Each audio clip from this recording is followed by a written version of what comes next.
Students, welcome to our channel pioneer education academy. आइए आज हम पढ़ेंगे अयोगवा। आज हम पढ़ेंगे अयोगवा।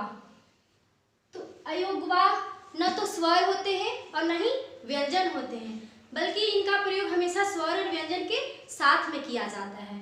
अर्थात उदाहरण से समझिए, परिभाषा से समझिए कि वैसा व्यंजन जिसकी गणना न तो स्वर में की जाती है और न ही व्यंजन में की जाती है, बल्कि इसका प्रयोग स्वर और व्यंजन के साथ में किया जाता है। अयोगवा को 3 भागों में बांटा गया है। पहला है अनुस्वार, दूसरा है अनुनासिक और तीसरा है विसर्ग। तो आइए ये सब के बारे में हम एक एक करके जानेंगे। अनुस्वार है क्या? तो जिस व्यंजन के उच्चारण करने में वायु नाक से निकलती है, जिसे हम बिंदु के द्वारा, इसका जो चिन्ह होता है वह बिंदु होता है ये, जिसे हम अनुस्वार कहते हैं। ये व्यंजन के पंचम वर्ग के साथ में किया जाता है। पंचम वर्ग कहने का मतलब जैसे कि अंग, जैसे वर्ग के पंचम भाग में अनुस्वार का प्रयोग किया जाता है। अब हम पढ़ेंगे अनुनासिक। अनुनासिक है क्या जानेंगे। जब किसी स्वर का उच्चारण मुख के अलावा नाक से भी की जाती है, जिसे हम कहते हैं अनुनासिक, अर्थात इसे चंद्र बिंदु कहते हैं।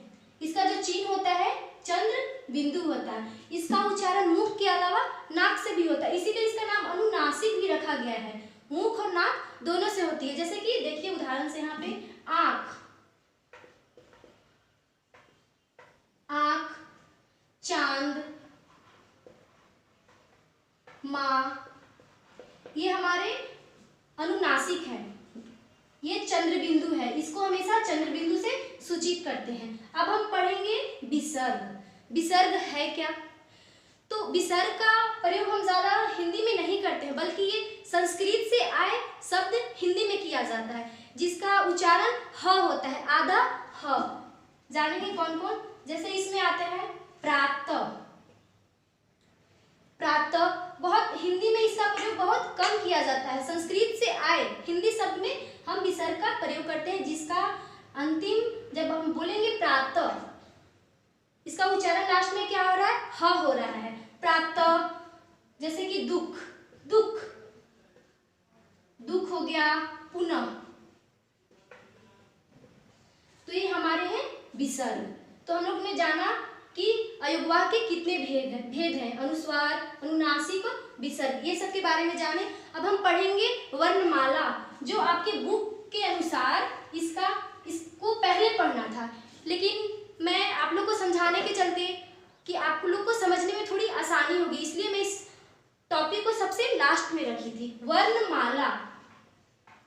वर्णमाला, वर्णमाला किसे कहते हैं आइए जानते हैं।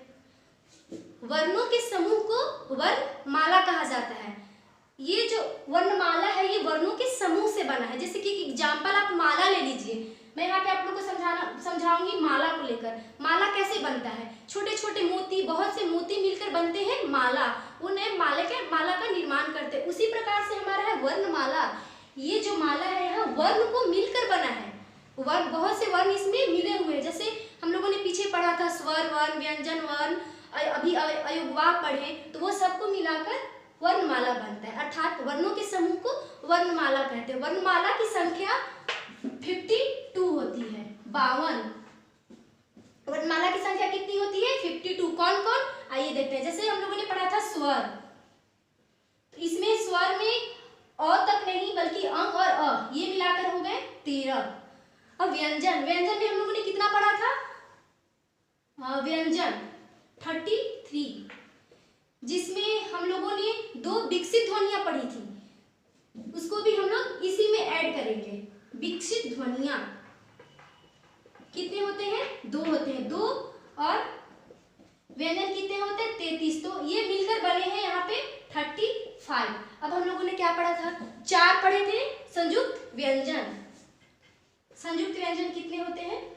4 होते हैं। कौन कौन? वो आप लोग को पता होगा, छ, त्र, ज्ञान और स्र, ये मिलकर बने संयुक्त व्यंजन। तो ये हमारे हो गए 52 हो जाएंगे। तो वर्णमाला कितने होते हैं? 52। आइए आगे हम पढ़ेंगे, अब शब्द विचार के बारे में जानेंगे।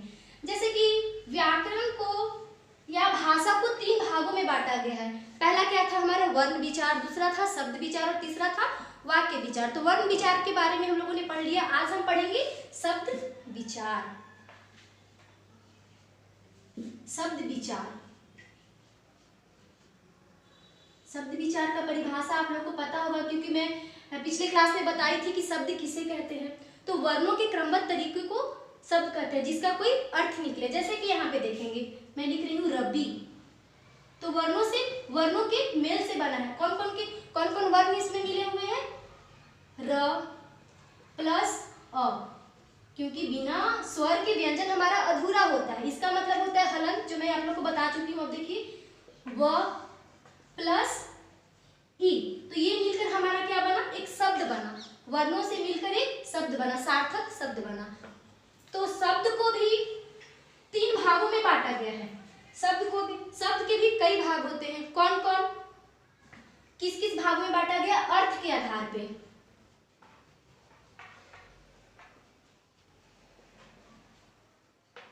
अर्थ के आधार पे। दूसरा, उत्पत्ति के आधार पे।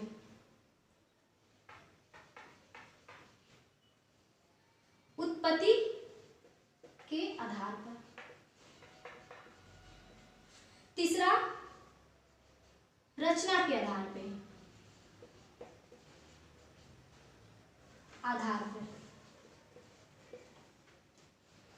और तीसरा है हमारा बनावट के आधार पे। तीसरा हमारा है प्रयोग के आधार पे।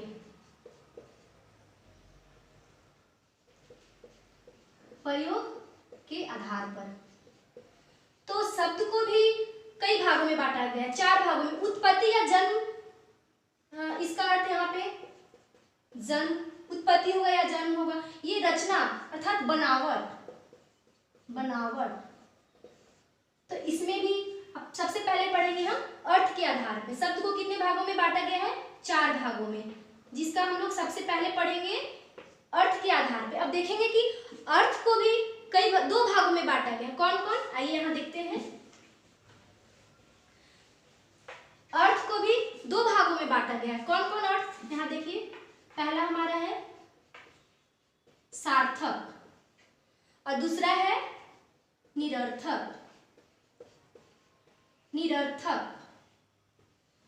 तो अर्थ के आधार पे शब्द को कितने भागों में बांटा गया? 2 भागों में। सार्थक के बारे में आप लोगों को पता होगा, क्योंकि मैं बताई हूं पहले। सार्थक अर्थात जिसका कोई अर्थ निकले, जिस शब्द का कोई अर्थ होता है, जिसे हम सार्थक शब्द कहते हैं। जैसे कि आप पानी का कोई अर्थ होता है, जानते हैं, खाना, पीना, जाना, आना, ये सब हमारे क्या हो गए? सार्थक शब्द हो गए, जिसके कोई अर्थ निकलते हो। अब हम लोग पढ़ेंगे इसमें क्या क्या आ जाएगा? पानी, खाना, पीना, तो बहुत से शब्द इसमें आ जाएंगे। सार्थक शब्द अर्थात जिसका कोई अर्थ निकले, जिसे हम सार्थक शब्द कहते हैं। अब दूसरा है निरर्थक शब्द,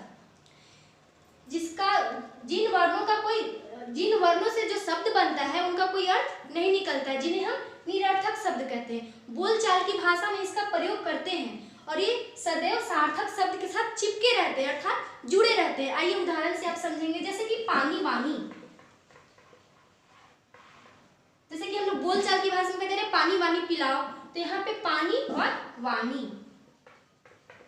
तो पानी तो हमारा सार्थक शब्द है, पानी का अर्थ हम समझते हैं कि क्या होता है। ये वाणी क्या होता है? तो ये हो गए हमारा निरर्थक शब्द, जो हमेशा सार्थक शब्द के साथ में जुड़ा रहता है। जब भी जैसे आप लोग बोलते हैं खाना वाना, खाना ऊना, तो खाना तो हमारा सार्थक शब्द हुआ, जिसका हम अर्थ समझते हैं कि ये खाना होता है। लेकिन उसके साथ जो लगा हुआ शब्द है खाना ऊना, वो क्या होता है? वो है निरर्थक शब्द, जिसका प्रयोग हम हमेशा सार्थक शब्द के साथ में करते हैं। तो बस आज की क्लास के लिए इतना ही। अब हम मिलेंगे अगले क्लास में नए चैप्टर के साथ। So thank you.